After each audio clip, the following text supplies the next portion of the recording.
Bismillah ar-Rahman ar-Rahim. Assalamu alaikum wa rahmatullahi wa barakatuh. We welcome you once again on this Wednesday evening, Wednesday night. It is with Inayet Wadee, where we cover a whole host of issues, local, global issues, and also contemporary issues.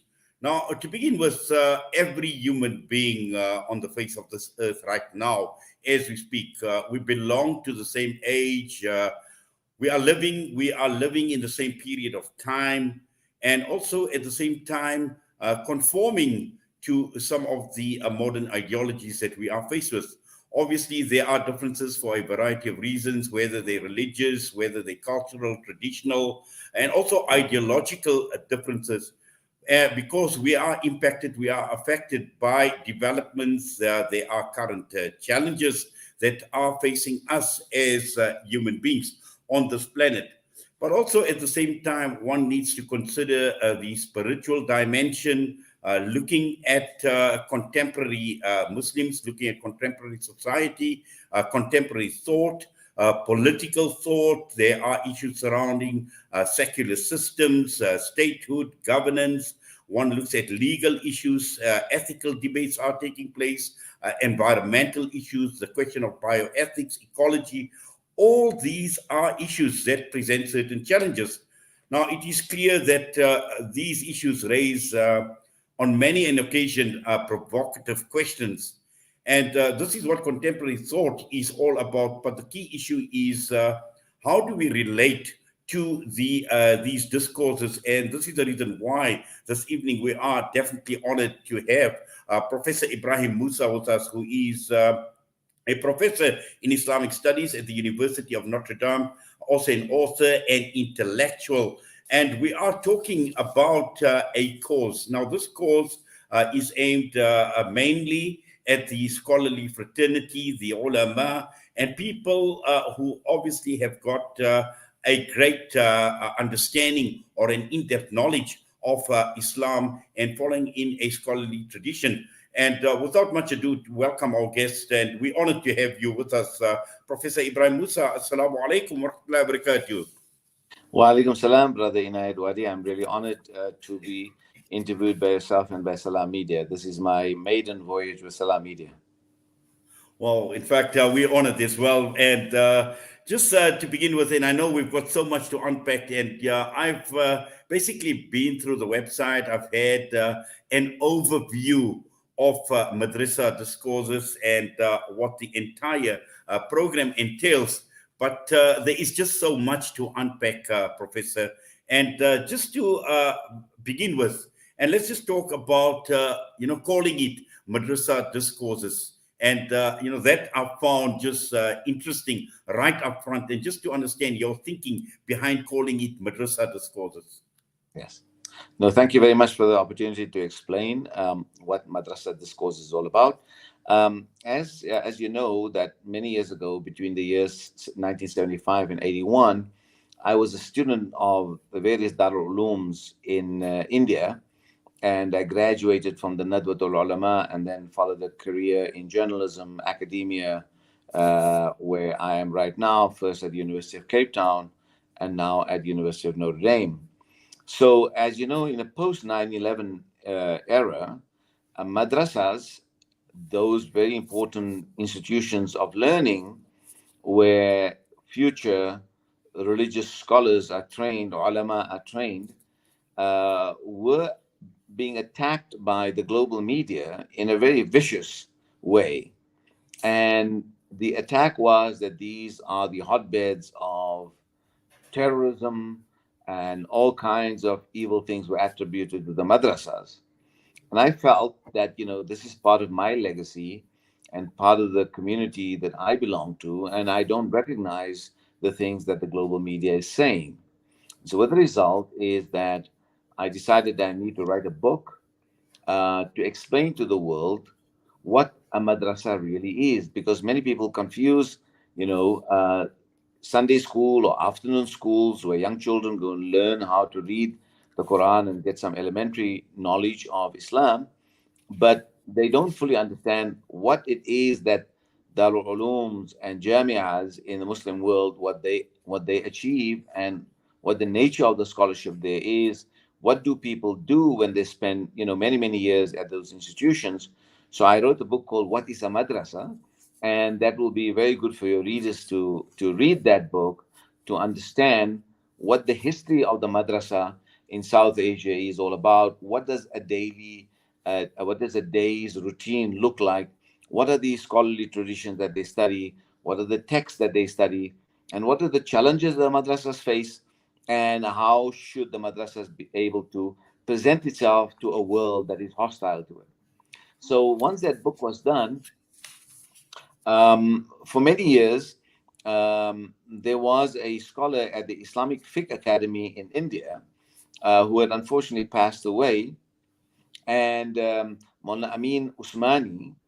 And Amin Usmani I visited him once, and he told me, you came through the madrasas, and you need to help us in training the next generation with the kinds of skills that you have equipped yourself since you've led the madrasas, because we face a range of challenges, especially on how to deal with questions of science, how to deal with questions of politics, and the challenges in ethics and the range of those things.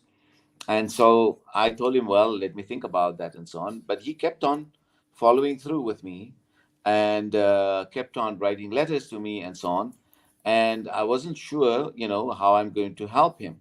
But once I got to Notre Dame is a Catholic institution, but it also has a great interest in all kinds of religion. And therefore, they hired me that to advance the study of Islam at the University of Notre Dame in building a program there.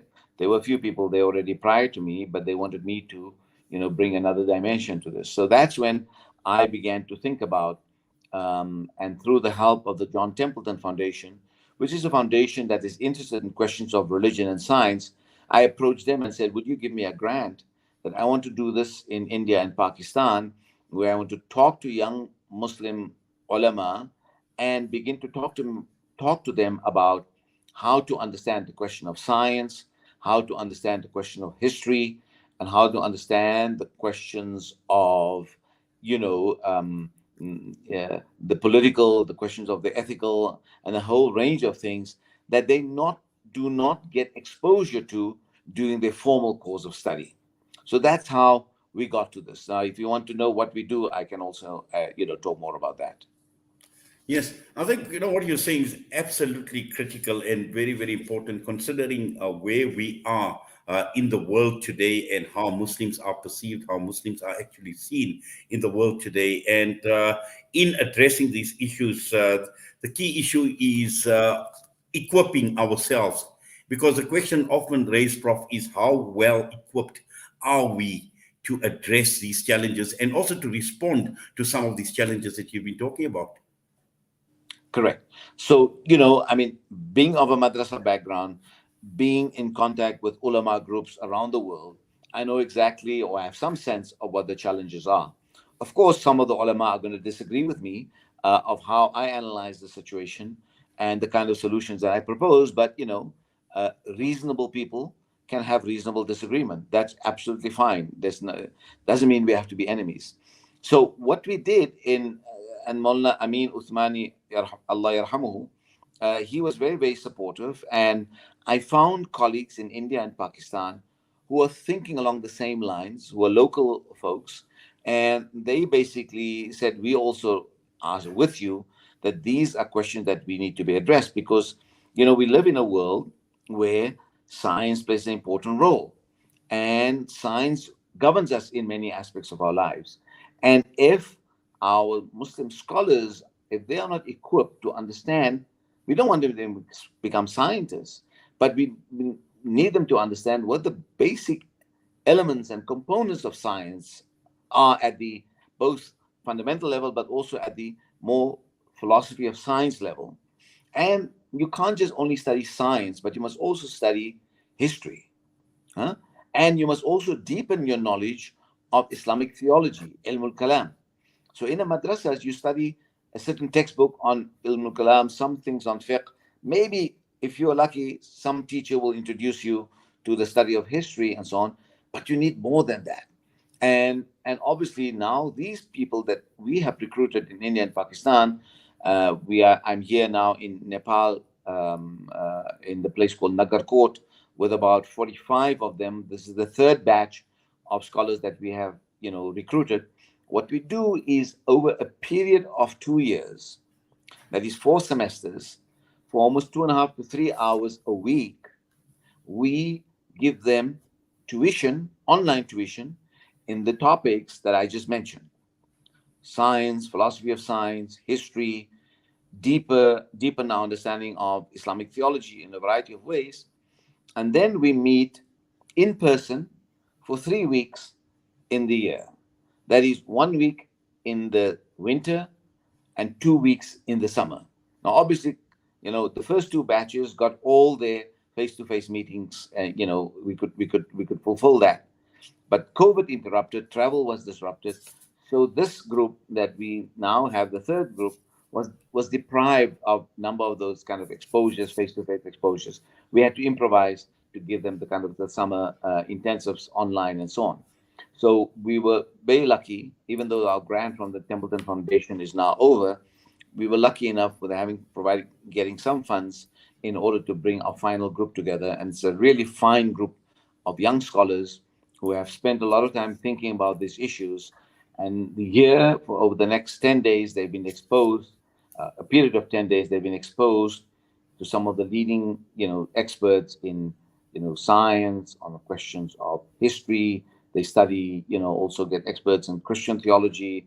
There are people who talk to them about nationalism and the major kind of challenges that we face in various countries in this region and abroad. So it's a whole comprehensive package of equipping this next generation, or a select number of these ulama from India and Pakistan. And also this time we included a few from Bangladesh, men and women, who are interested in these topics. And it's been a phenomenal thing. I always tell people that I'm possibly now feel that this is the most rewarding thing I'm doing, in bringing my experience and my contacts to the service of these young scholars. Well, certainly, Prof. When one looks at and history is important.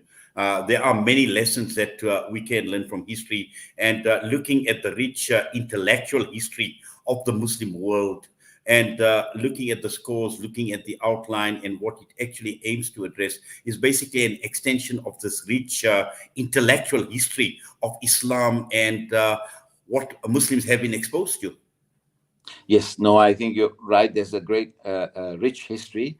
Unfortunately, some of the madrasa curriculum fulfills its objectives, but it's not often that people who have graduated get the opportunity to do postgraduate studies and begin to do the work that you just mentioned. How do they learn what the various Islamic empires were all about, the rich histories of individuals and communities, and so on and so forth. Those are very, very important components that if young scholars, ulama, leaders of Muslim communities, if they have that under their belt, it will give them some confidence of how to deal with the challenges by learning how people in the past dealt with their challenges. The challenges are different. The tools to analyze those challenges are also different. The answers to those challenges are also different. But it's always very comforting to know that you're not the first person who have dealt with challenges, and how creatively Muslim thinkers, like everybody from Al-Farabi to Ibn Sina to Al-Ghazali to Ibn Taymiyyah and everybody in between, how they have dealt with these challenges that we are dealing with in the form of the challenges of science, of history, and deepening our understanding of Islamic theology, and what kind of theological responses we need to produce in this time. Some of the theological answers that we found 500 years ago, 800 years ago, might not work today. And therefore, we need to have a creative spirit in order to make it possible that people are equipped to begin to find their own answers to the challenges of the day.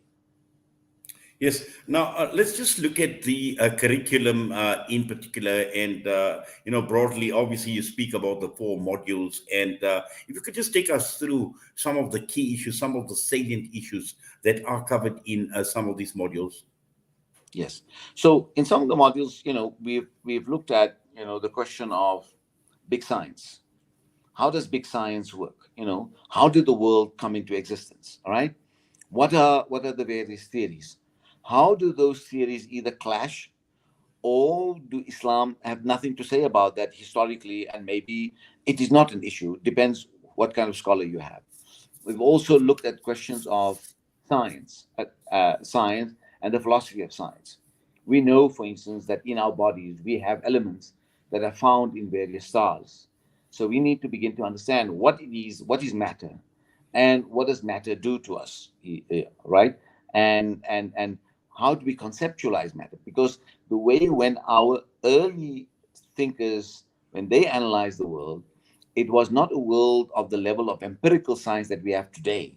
In other words, we can measure and touch and feel what what the earth is like and what the cosmos is like.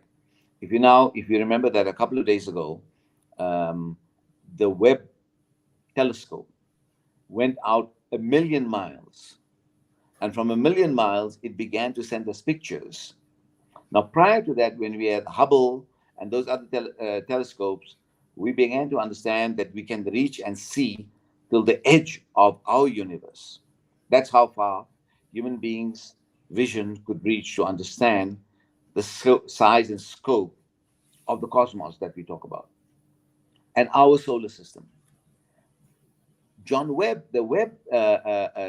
Webb telescope basically now tells us that there's an entire cosmos available that is outside our solar system.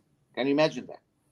Something outside our solar system, and now we need to understand what that is.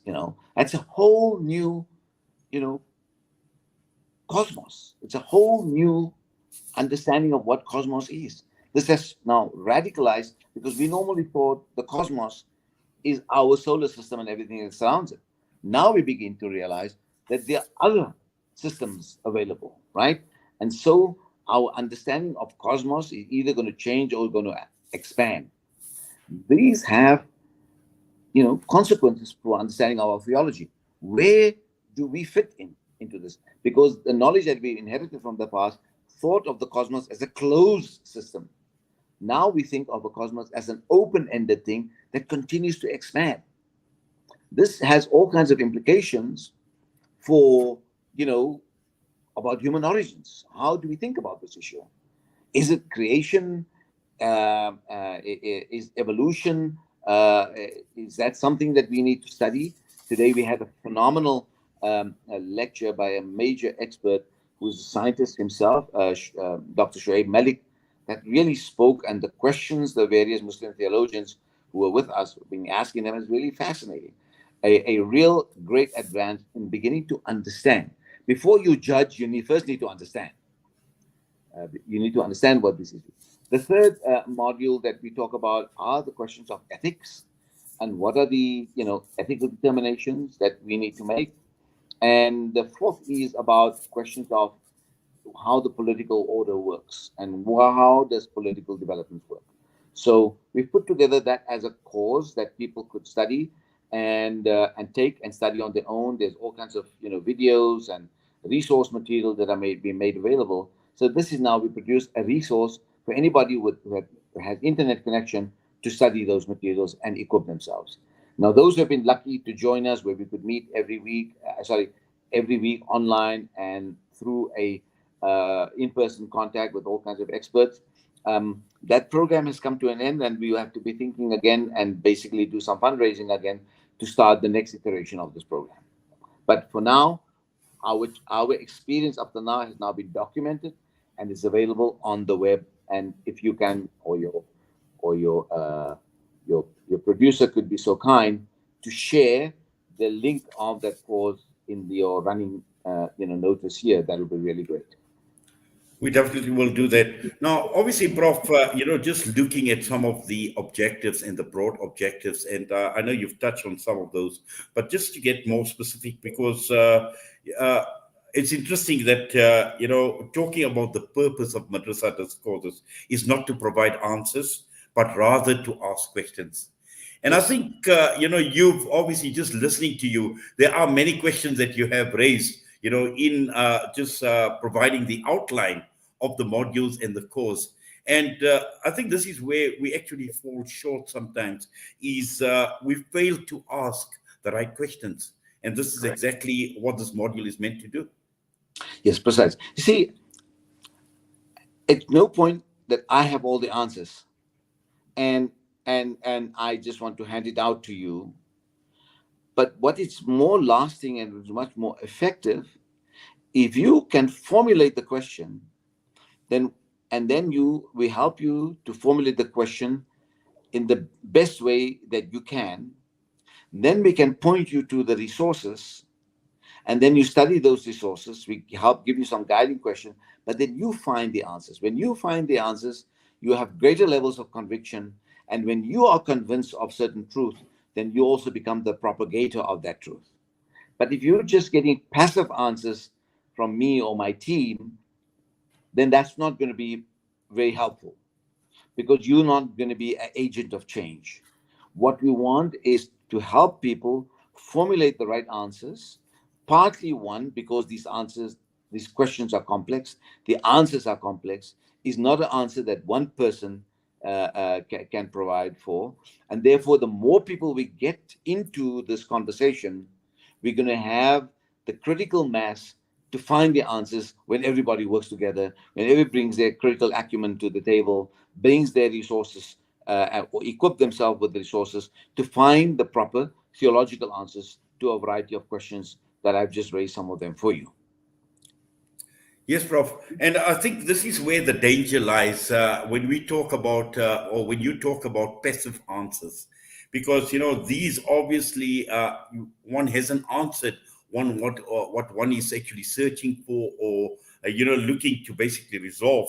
And this is where the danger lies, because raises a lot more debate, and sometimes to the extent that these debates create disunity amongst ourselves and becomes major talking points. And again, each one has his own understandings of a particular issue. You see, I mean, my philosophy is that the more people are involved in that, the more diversity you're going to get. See, these questions are of such magnitude that no one person can have the answer. And once people realize what the question is and begin to think through those questions, we're going to have such a diversity of answers that is going to be really productive. Now, true seekers can have reasonable disagreement. Ikhtilafu ummati rahmatun, the Prophet ﷺ said. Disagreement among my community is a blessing. In other words, everybody brings their point of view. And when they bring their point of view and they can adequately present it, they are not to become bigoted about their point of view, but they'll be respecting the other point of view.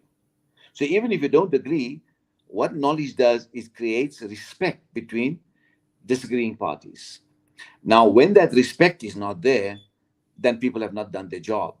They've not gotten involved in the exercise of knowledge, but they've got involved in the exercise of egoism, and where the ego is doing much of the speaking rather than knowledge and wisdom doing the speaking.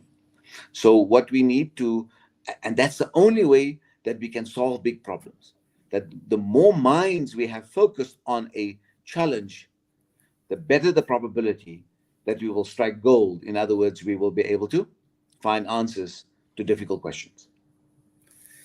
Yes, Prof.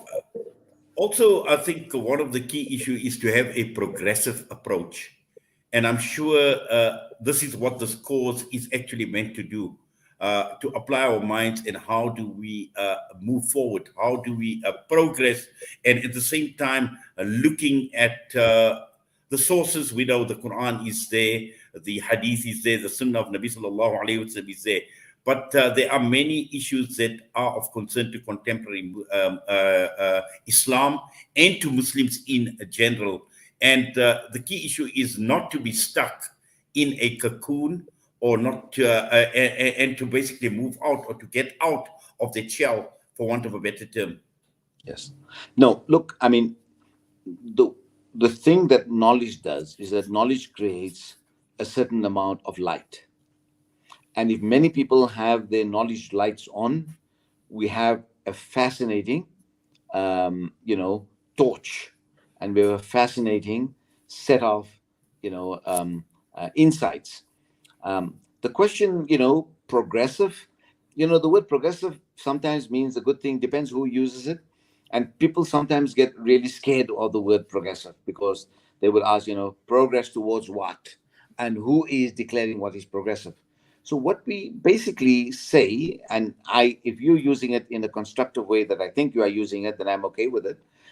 What we use when I talk about, progressive, meaning that we are making use of the full accumulation of knowledge and experiences that we've had, and try to find better ways to accomplish certain things, to improve our understandings, And therefore, the Prophet ﷺ had said that the nature of my community is like that of rain. We don't know where the beginning of the rain is better than the conclusion of the rain, right? So, in other words, Islam as a tradition starts, with the Prophet ﷺ, with the companions, and they bring the first rain, and they enjoy the first rains. But the Prophet ﷺ also says that the good part is not necessarily only the beginning, but it can also be the end. That is, later generations can also make a contribution to the understanding of the big questions of Islam. Okay, so I think that when the Prophet ﷺ begins to think of beginning and end, he's also thinking, or later, he's also thinking that later communities can make a contribution. That means that as we progress in time, we have to update and make the rain work for us. Let the rain be productive, and let all kinds of vegetation and productive activities make that possible. So what the result is that, yes, we need to find the best tools. The biggest challenge that I found, Brother Inayet, is that we as Muslims go for the best of knowledge in engineering, in medicine, in science. But when it comes to questions of our deen, we are not prepared to use human experience and the way our ancestors did. Look, Islam in 7th century Arabia was basically great people who lived in that environment, who saw the Prophet and did their thing and learned from the Prophet and passed on that knowledge. But when the knowledge was passed on to people living in Egypt, in Iraq, and other parts of the world, those folks in Egypt and Iraq and so on had to take the knowledge of the Prophet, but also in terms of their knowledge at the time, and make that knowledge of the Prophet more accessible, and make the knowledge of the Prophet and the Quran and so on and so on much more accessible for the people in that world, which that world was very different from Arabia. Similarly, and when they did that, when Muslims did that in a subsequent centuries, they took the best knowledge traditions that were available, and most of it was Greek. There's also some Indian, and there's also some Persian. In other words, the Greek tradition aspects of was incorporated, but Muslims also did a creative job to that and made it useful for them to articulate what Islam is. So, for instance, Islamic theology, Ilm al-Kalam, is based on a whole slew of propositions, either of Aristotle or of Plato in different uses. So Muslims were not scared to take knowledge of the Greeks. But today, Muslims, when they study history, when they study Islamic theology, when they study Islamic law, they don't want to take the most up-to-date knowledge that human experience has produced to bring that into the conversation. That is the crisis number one.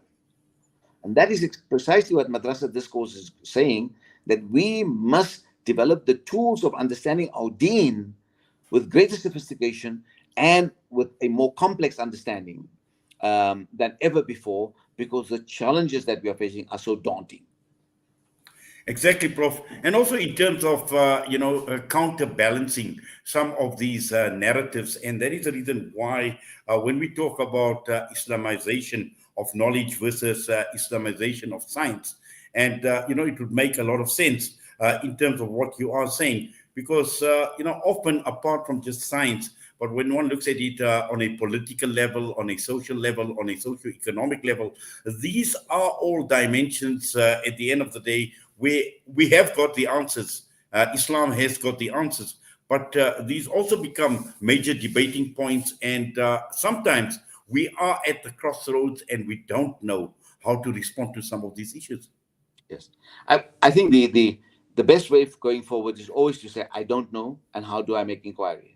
Imam Malik, rahmatullah alayh, a man, a person or a group of people came from all of North Africa to Medina, and they had a list of 95 questions. On 91 of them, Malik said, I don't know. La adri. That's the way that knowledge, first of all, creates humility. So we don't know, and therefore we go out in search of the best tools. Now, yes, of course, Muslim civilization provided for itself and created the answers to the challenges in the past. The question today is, can we do that excellent task? Can we do that today? That means that we must be humble enough to say we don't know, and we're going to grapple and get knowledge from a variety of sources. And we get knowledge from a variety of sources. That means that knowledge that might not have been produced in Islamic civilization, but has been produced through the common wisdom of humanity. And we use that as part of our legacy. Because the Prophet ﷺ said, everybody knows that, who's a Muslim, that, seek knowledge even unto China. And China was a foreign civilization to the Arab civilization. And the Prophet would not have sent people to another civilization if he thought another civilization can harm his civilization. What he understood, and what many Muslims in the past understood, is that knowledge does not have a religion. Al-ilmu la dina lahu.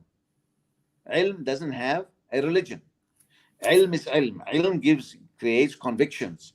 Ilm creates light in your heart and in your mind and in your soul. And ilm leads you to truth. And a variety and knowledge produced in different civilizations has produced the world that we have today. And therefore, we ought to, in the domain of understanding the questions that are closest to our soul, that deals with questions of salvation, understanding our morals and ethical dimensions, need to be equipped with knowledge that has resonance today. We can study the knowledge of the past. Some of it will be useful, but some of it will tell us how they solve their problems. It will not tell you how you can solve your problems today. So therefore, we need to have a fairly open disposition that knowledge is knowledge, and knowledge does not have a religion. And that's precisely what Madrasa Discourses is trying to do. First of all, we equip our students and so on with those dimensions of their tradition that they've been not familiar with. Give them mastery in that. Because they're in that tradition, in the riwayah, in the Quran, in the Sunnah, in the practices of Muslims in variety of societies, they could find, one, how they lived, two, how they solved their problems, and what of those can still be useful today. Much of it will be useful today, and and other parts will require to be supplemented. And therefore, this is why we do this work, by getting the best of knowledge available to our participants. Prof, just looking at the scores and how does the scores address certain important issues, like, for example, looking at making a distinction between Sharia or Islamic law, fiqh, Islamic jurisprudence, because we know that when one talks about the higher objectives of Islamic law, and it obviously involves the scholarly fraternity, but also at the same time, when one looks at academic research, when one looks at intellectuals that have an interest in these subjects, and just to understand, this course, how would it actually address these issues? Right. So, we spend a lot of time in deepening the knowledge of the participants in a range of Islamic thought or disciplines. You just mentioned, Islamic fiqh or law, usul al-fiqh, the theory are behind the law. Also ilm al-kalam, that is the theology that also is involved there. And so one of the things that we've always found, and Muslims have found from time to time, that some of the people who speak on their behalf sometimes offer fatwas and scholarly answers and so on that do not always resonate with the challenges that are faced there. Sometimes these answers belong to another time and have not been thought through. And that always happens because the people issuing the fatwa don't have really good conversation partners, people who would challenge them. Is that answer right? Question them, are you making the right assumptions and so on before you issue a fatwa? So sometimes it becomes very difficult and a little sometimes also embarrassing for Muslims when they have fatwas that are not wholesome and so on. So what we try and do is to first understand what Sharia is all about and what is that. So Sharia at its core, and sometimes the term Islamic law is a misnomer because most of Sharia is something that you choose to do it willingly. It's obligatory on you as an individual. It has an ethical and a moral claim on you. There are parts of Sharia that belongs that is that parts that are enforced by the state. In other words, nowadays states enforce criminal laws. There's some procedures, for instance, if there's a divorce and one of the parties are not acting correctly and so on in terms of separation of property and so on, there must be some police officer that's going to enforce the court's order and so on and so forth. So there's a few things. Can I just take a sip of water, if you don't mind? that that we need to understand that correctly. So, but most of what we call as Islamic law or Sharia are ethical propositions. In other, how to be a good person, and that to be good for the sake of the good, for the sake of satisfying Allah, not for some instrumental reasons. That we do our obligations and prayers together, collectively and individually, 5 times a day. Those things are not under challenge. These are not contested. But there are other issues such as questions about how do you deal with a changed world, that there's equality between humans, huh? Equality increasingly about Muslim women are saying that we have the same qualifications and background as men, and there are dimensions and areas of Islamic law that that those areas or dimensions are treating us in a way that is no longer who we were in the past. Women in the past, for instance, were not deeply involved in commerce in the days of the Prophet, except that the wife of the Prophet ﷺ, Khadija, radiallahu anha, but she was a great businesswoman. But there was not a large number of women engaged in business at the time of the Prophet and so on. So therefore, some of the rules and regulations regarding business contracts often required 2 women to witness it and so on. But when a woman is a midwife and she alone can testify that she was the one who delivered this child, 1 woman's witness is sufficient. What that tells you that already in the past, but something that we have not implemented, is that Islamic law made the assumption that it is by way of expertise that we are giving you 1 woman's evidence is sufficient, or 2 men's evidence is sufficient, right? So when the Quran talks about 1 man and 2 women, doesn't mean that in business transactions that women are lesser, but was that women were not that familiar and they were not involved in business transactions. Therefore, there was this extra precaution that they would not forget what this is, and they could remind each other that what exactly they observed in the contract. And so the question arises, do we still have to have 2 women today when women are having BCom degrees and they have business degrees and they know more than men, for instance, how contracts are designed? So those are the things that we go back to. And those are, since you've raised the question of Sharia, these have been really contentious points. And these are the things that not only our group, but also many other groups are addressing and trying to convince fellow Muslims. Now, this is a hard sell because there are different points of views, but if we can have a wholesome conversation, in other words, that we disagree, but we don't create enmity with each other, we can find our way out of this. Yes. Now, also, Professor, we've got our traditional ulama, we've got our traditional religious scholars, and also at the same time, we've got academics, we've got jurists who have had training, modern training, and this is what this course is also aimed at doing as well. We've got academic specialists as well, and also at the same time, when one looks at the Muslim world, where we are over 1.6 billion strong.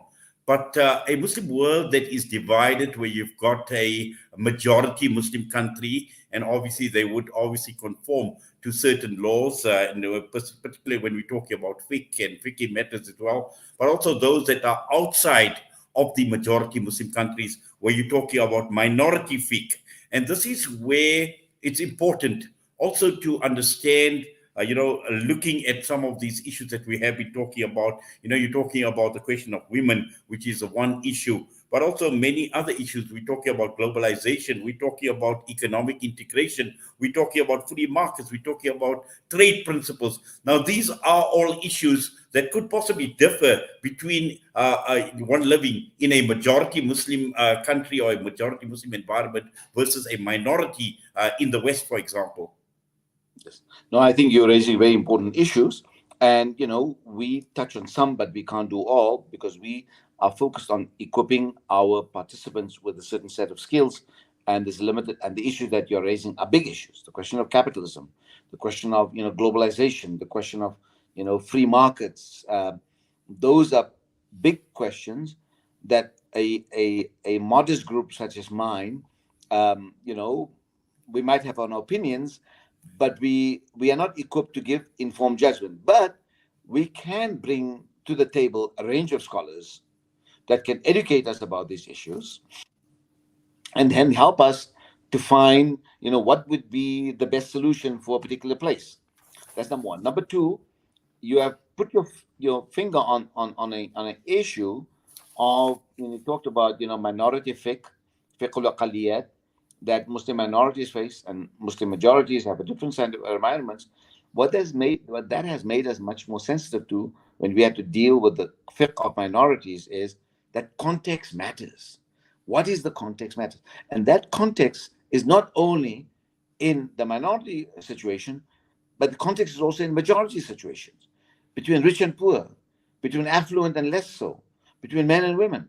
And therefore, the way we adapt the interpretation of Islamic law, we adapt the interpretation given the circumstances, begins to make us confident to understand that in majority situations also, we need to adapt, because the situation is no longer the way it was 200 years ago, 300 years ago.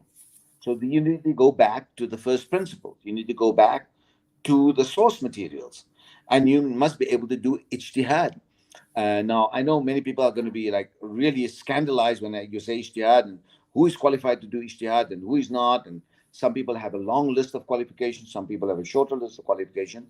But we have now reached a point that we can have group ijtihad. In other words, groups of scholars sit together and they do new creative thinking to deal with the situation of the challenges that Muslims are facing. You mentioned earlier something called Islamization of knowledge. Ismail Raji Faruqi had every good intention to bring, non-religiously qualified people, ordinary Muslims who go to university and are educated and so on, make them understand that Islam has some values that goes together with knowledge.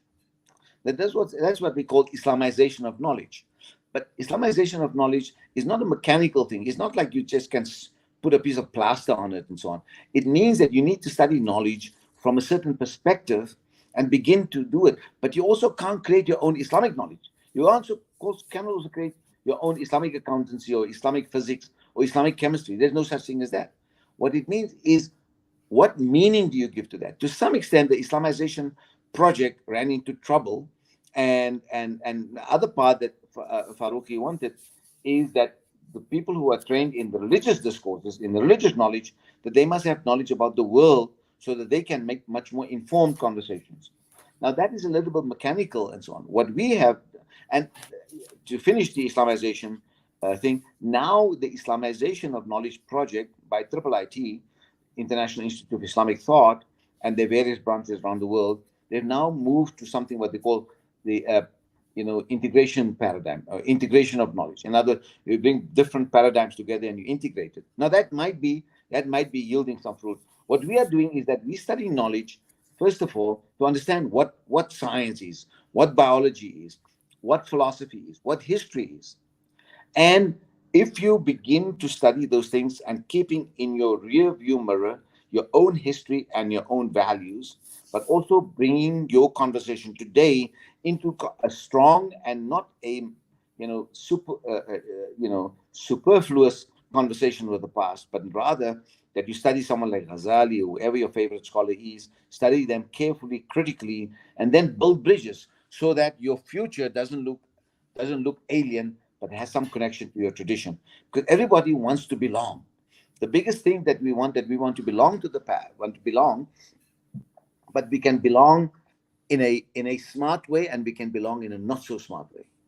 And to belong in a smart way means that we have to do what the ancients did. The ancients did it in a very, very smart way, that they took the knowledge that they got of the deen that they thought were the essentials, but they packaged it and repackaged it, but also began to make sure that knowledge works in those societies. Now, you can't have, for instance, certain kind of proclamations, and during the COVID pandemic, for instance, Muslim societies in different places of the world suffered a great deal because so much confusion, and also there was also kind of global confusion and political confusion from time to time that made the issues quite murky, and people were not very clear. But Muslims had very, very great scientists in the past, but also in the present, who played a big role, for instance, in making us understand what the coronavirus is, what some of the solutions are. Pfizer's main group of researchers is a BioNTech, is a Turkish husband and wife partnership who started that BioNTech. In South Africa, you're leading epidemiologists. In the United States, you're leading one of the leading epidemiologists, and several others were people of Muslim background, right? And they were on the forefront. They making a contribution. But there were also voices that were not informed, for instance, were making all kinds of things that are extremely harmful to individuals and communities. So we are not people who, now you can have reasonable disagreements on epidemiology too. You can have reasonable disagreement, but you cannot, one cannot say night and another one can say day. You could disagree, or you can have an argument about, do masks really help or masks don't help? You can have a disagreement. What is social distancing? What is not social distancing? Is a virus, is the vaccine really a remedy or is it a conspiracy? Right? I mean, now those we are so far apart. Thank Allah that same minds have prevailed in different parts of the world. The virus is slowly, mutating into a weaker state because but so many millions of people have died around the world. And we are grateful, for instance, that the fact that science have developed so rapidly and with all this kind of technology, that when in the past we had to test vaccines for 10 to 20 to 30 years to get perfection, we could do this with these now very smart kind of technologies, and using different kinds of remedies or materials to in order to create more effective vaccines and so on. So it's not perfect, but we can always learn from God. That is what science is all about. But that's also what knowledge is all about. All knowledge can involve error, and error means that you start all over again, and you will still be rewarded in Islam. So in Islam, the Prophet ﷺ said, "Man ijtahada fa asaba falahu ajran, wa in akhta falahu ajrun wahid." Whoever puts in a good faith effort in knowledge and gets it right and gets the right answer gets 2 rewards. And if you get it wrong, you still get 1 reward. In other words, it's a win-win situation in the exploration of knowledge. But we have to distinguish knowledge from conspiracy. And unfortunately, my experience has been that there's been a segment of populations in different parts in the Muslim community that very, very easily fall prey to conspiracy theories. And that's partly to do with the psychology, because of a loss of power, because of a whole range of global development, that people are not that confident, and easily take to that. But I also think that we have not been responsible as Muslims to take the commandment seriously, to be a community of knowledge, community of learning, a community who values knowledge, and a community that invests in knowledge. Problem with many of us is that we have lots of learning, but we are not prepared to put. We are very, very quick to build the smartest mosques in the world, and there's a place for that. But we also need to prioritize that we have the best learning, and especially in learning the questions of the deen in the most sophisticated way that we can. Yes, Prof, interesting that you mentioned belonging in a smart way, and I'm sure this is where this course and some of these modules would address the issue that do we really belong in a smart way? Do we really have a thorough understanding of the knowledge that we should be possessing or we must possess to address some of these issues? And you use COVID-19 as an example, and we know that there are many ecological questions that are being asked. There's a question of medical ethics, there's a question of bioethics, all of these things, the environment, all of these things are major talking points, but also at the same time, major points of bones of contention, for want of a better term, and major points of disagreement. And here again, coming to that issue, smart way, belonging in a smart way, and this thorough understanding that I'm talking about. Yeah, you just mentioned a very important topic, environmental crisis. All over the world, temperatures are rising in Europe, in North America, in all over India and South Asia, where I'm right now. Temperatures are rising, and I'm lucky that I'm 6,000 feet above sea level here in the mountains, so it's very cool, it's very beautiful, it's really tranquil. But I worry about people down below. So we are fortunate, and this is a phenomenon. It's going to have an impact on our way of life, going to impact on our way of our subsistence, and the future of our children. Ocean levels rising. We need to apply now. Yes, people can have disagreement because these are issues that we are learning. We are learning about these issues. We have to be open to the possibility that we could be wrong. Some of the projections about, say, for instance, global warming could be wrong. The math could be wrong. These are all mobile things. But even those who disagree must come up with the facts and with an interpretation of the facts and the science. It just cannot be thumbsuck. It must be verified. It must be argued and so on. Yes, did scientists who made projections on global warming and other things, did they get some things wrong in the past and did they have to modify? Yes, but that's how science works. If science does not modify as it learns, then it's not science. And same thing with ulum of deen, that as we begin to learn and to apply knowledge in that unprecedented, we're going to have diversities. Therefore, we have, multiple schools of thought, from the 4 Sunni schools and the 3 Shiite schools and of interpretation, the various theological schools in our history. That diversity shows that some problems are sometimes not soluble with one solution.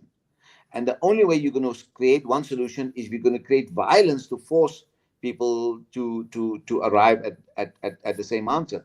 That's what we call value pluralism. Value pluralism stems out of the fact that we have different kinds of experiences, we live in different kinds of environments, and we have different kinds of histories, and therefore we have value pluralism. And we are unable to bring people to the same conclusion based on persuasion, because they're never going to get there because things are so different. So when we have that, then we have to concede there's going to be a plurality of values and not a singular value. And this, why do you think we had Asharis and Maturidis and Atharis in Muslim theology, and Mu'tazilis and Hanbalis and others in Muslim theology? These are questions about doctrines, about God, the Prophet, angels, the nature of the Quran, is it created or uncreated? These are solid foundational issues that Muslims historically had different perspectives on that. And when Exactly. they tried to, when Ma'mun, who was very fond of the Mu'tazili position, when he tried to coerce people into one school of thought, everybody had to buy into it. It had a terrible blowback, And it hurt the Mu'tazili school despite its great insights. You see what I'm saying? And it unnecessarily created friction by coercion. So some of these issues are just perspectives, or that the materials and the texts you read are ambiguous, or there are plural meanings to it. And so someone will take this meaning and someone will take that meaning. And it's all good. It's all good. It's not that one is better than the other. One is better than the other because when I choose one school of thought, I think for me that's more persuasive. But I could know, and I will say I'm right, and the other people are less right than they are wrong, but they're wrong. But there's a possibility that I could be wrong and they could be right. That's how knowledge works. That's what Imam Shafi and other people said. I hold on to this truth that I am right, but with the possibility of error, and that my opponent is wrong with the possibility of being right. That is how evidence, even in questions of deen and interpretation of deen, of Islamic law, of Islamic theology, of Islamic ethics, they are perspectives, and we continue to learn. That is not a crime. To learn is not a crime, and to change your mind is not a crime. Yes, the way you say that, to sum it up, basically a question of cultural diversity. And when one talks about religious plurality, that is exactly what you are talking about, Prof. Prof, just I know we are running out of time. And one issue with regards to the world, and when one looks at the world around us, we see human rights violations right across the entire board as well. And again, as Muslims, equipping ourselves with sufficient knowledge as far as human rights abuses are concerned. And sometimes we tend to be very selective as to which human rights abuse means more to us than the other. Some may focus a lot on what is happening in Syria, for instance. Some may just talk about Yemen. But at the end of the day, we are all human beings, whether we talk about Palestine, we talk about Kashmir, and all these human rights violations that are taking place right across the world. Again, coming back to addressing contemporary issues, particularly with regard to human rights. Just a quick thought on that, Prof. So let me just quickly explain what I said. I talked about value pluralism. I meant that even in the same religious tradition, you can have people with different values, because you can't force them all into one school. Like you can't force Shafis to do exactly what Hanafis did. There's a certain kind of interpretive difference. Religious pluralism also comes to the same fact that you can't create all people into one religion, except if you're going to force them, right? And there are Quranic verses to that effect, and says, are you going to compel people until they become true believers? So there is no compulsion. So your question about human rights is a very good one. The question, and yes, we as Muslims must always be the first defenders of human rights, whether it affects Muslims or non-Muslims. Unfortunately, sometimes we only run to Muslim causes, but when non-Muslims are also affected, we are lagging behind. But you have some great, people in South Africa, like what's the name, the Gift of Givers. They go all around the world. They don't look at whose religion is, and they give support and offer field hospitals and so on. So that's a real great role model, and I'm sure there are millions of other Muslims who are doing exactly that. But what you are asking me, that we can't be selective. All human rights is our concern, because Allah subhanahu wa ta'ala has created dignity in all human beings, and we must be the prime keepers of human dignity and human rights, because it's an obligation on us. Hurting a fellow Muslim or a fellow human being is in itself a wrong, and so therefore we will be the first one to do so.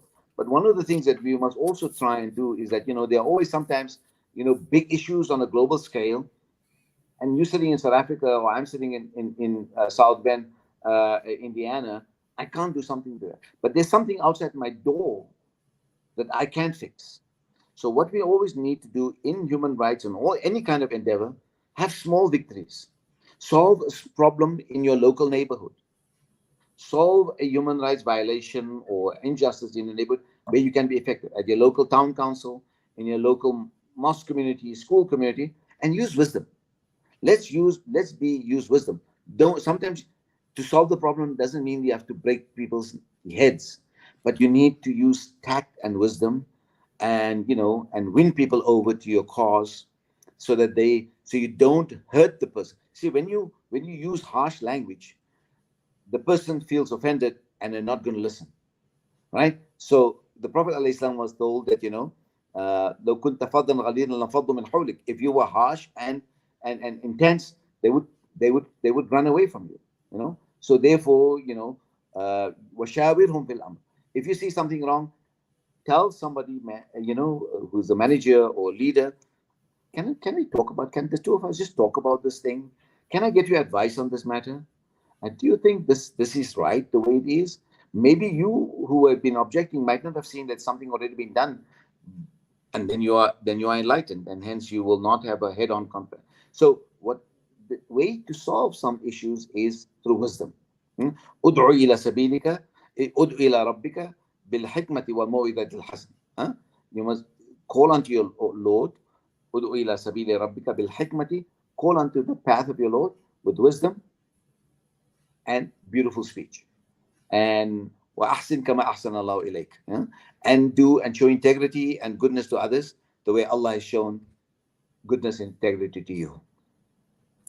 Well, Prof, I've seen, in fact, I'm going to ask my producer just to put up the link again on a screen. And I must say it's been a fascinating discussion.